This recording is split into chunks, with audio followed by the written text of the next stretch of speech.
का तहफ़्फ़ुज़ आपने करना है, मेंबरान का तहफ़्फ़ुज़, अपोजिशन का तहफ़्फ़ुज़, ये आपकी ज़िम्मेदारी है और आप इसका तहफ़्फ़ुज़ यकीनी बनाएं। और ये अफसोस की बात है कि आज मुल्क का वज़ीर-ए-आज़म मुल्क की पार्लियामेंट को की हद तक कर रहा है, मुल्क में कौमी असम्बली के अंदर अपोजिशन की हद तक कर रहा है और लीडर्स अपोजिशन को और अपोजिशन के मेंबरान को धमकियां दे रहा है।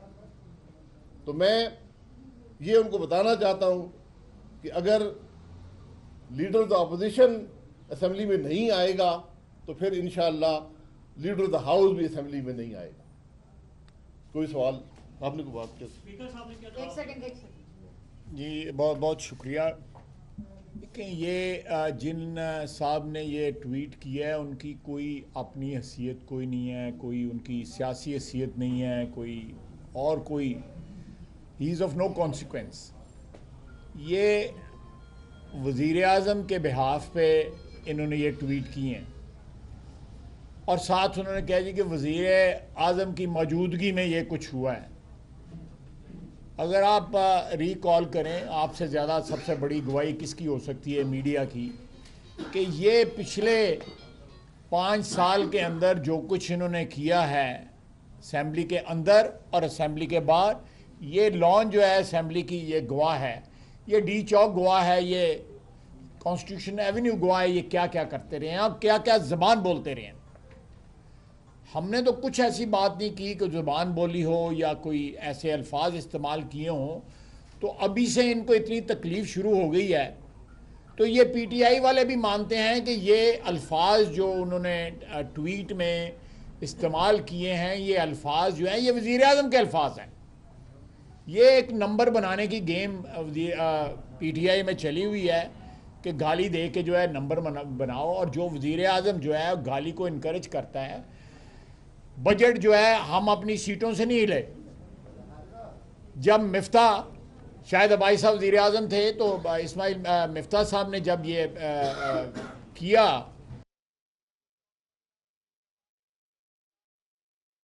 रहनुमा मीडिया से गुफ्तगू कर रहे हैं। साबिक वज़ीर आज़म पाकिस्तान शाहिद खाकान अब्बासी ने कहा कि अफसोस की बात है कि वज़ीर आज़म अपोजिशन लीडरान को धमका रहे हैं। देखें, 6 महीने के बाद जो है वज़ीर आज़म जो है आए हैं ईवान में और वो नाराज़ होकर चले गए और रुस गए और कहते हैं जी मैं वहाँ पे आया हूँ, मेरे साथ जो है कोई अच्छा सलूक नहीं हुआ, इसलिए असम्बली जो है ना वो पुररोक कर दो, बंद कर दो।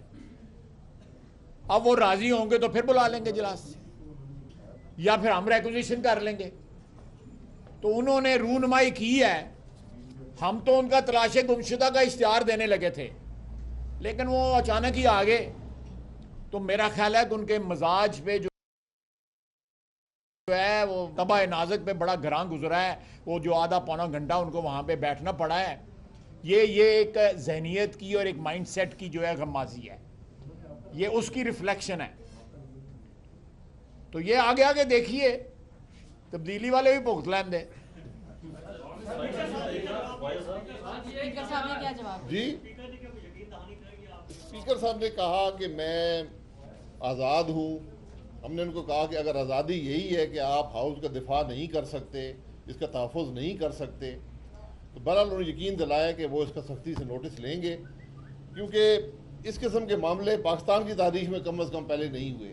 और मैंने उनको कहा, मैं 8 स्पीकर देख चुका हूँ, ये मामला हमने कभी नहीं देखे।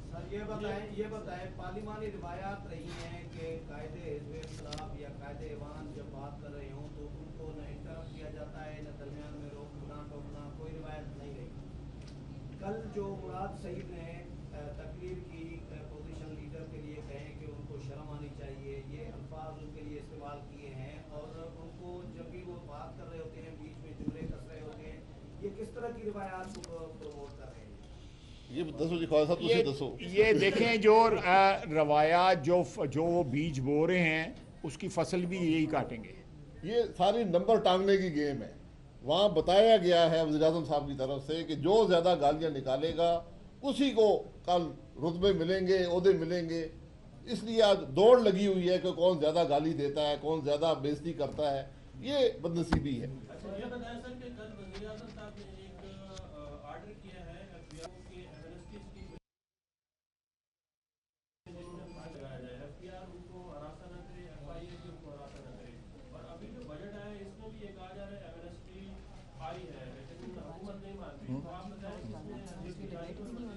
डिस्कस भी नहीं होना। देखिए, ये वज़ीर-ए-आज़म के ऑर्डर की बात नहीं है। एमनेस्टी स्कीम में ये लिखा हुआ है कि जो भी एमनेस्टी इस्तेमाल करेगा उससे कोई और सवाल नहीं होगा, लेकिन ये भी लिखा हुआ है कि जो पॉलिटिकली एक्सपोज पर्सन है वो एमनेस्टी इस्तेमाल नहीं कर सकते, और अगर एमनेस्टी के बाद भी किसी की कोई प्रॉपर्टी या कोई और अकाउंट निकल आए तो फिर उसकी बड़ी कड़ी सज़ा है। तो इसको वज़ीर-ए-आज़म साहब को अपनी बाजी साहिबा के लिए ये ऑर्डर करने की ज़रूरत नहीं थी। ये एफबीआर का कानून फाइनेंस बिल जो पास हुआ था उसमें ये मौजूद है।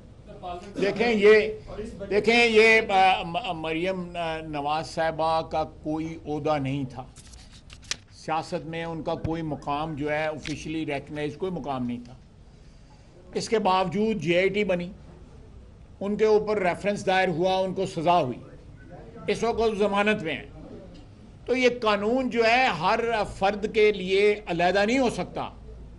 ये थोड़ी देर के लिए डंडी मारी जा सकती है, लेकिन चीज़ें वहीं पहुंचेंगी जहां पे कानून और कायदा कहता है कि जहां पे पहुंचनी चाहिए। जायदादें निकलनी शुरू हो गई हैं, जायदादों को मैच करें कि उन्होंने उन सालों में टैक्स कितना पे किया।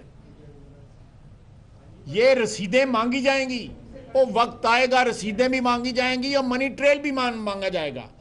आज अगर टेम्पररी रिलीफ उनको मिल रहा है तो ये टेम्पररी होगा। ये देखें, ये बेनामी जायदादें कभी बीवी के नाम रख लें, कभी बहन के नाम रख लें, ये इस तरह काम नहीं चलता। जैसे जैसे आज कानून साजी का आगाज हो गया, लेकिन कारमा कमेटी का मसला अभी तक जवाब तो मिली है नहीं, वो आपने मेरा ख्याल है आपने कवर नहीं किया आज सेशन जो है। अगर आप कवर करते तो आपको ये सवाल ना पूछना।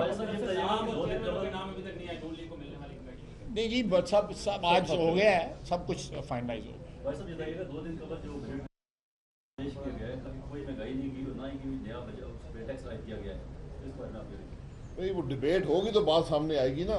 आज तो हुकूमत डिबेट से फरार इख्तियार कर चुकी है।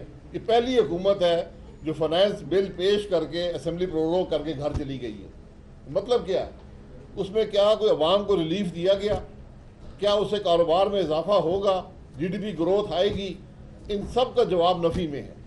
आप किसी इकोनॉमिस्ट से पूछ लें, किसी एडिटोरियल देख लें, हर चीज़ का जवाब नफ़ी में है। और बड़ी बदनसीबी ये है कि हुकूमत ने डिबेट से राय फरार इख्तियार की।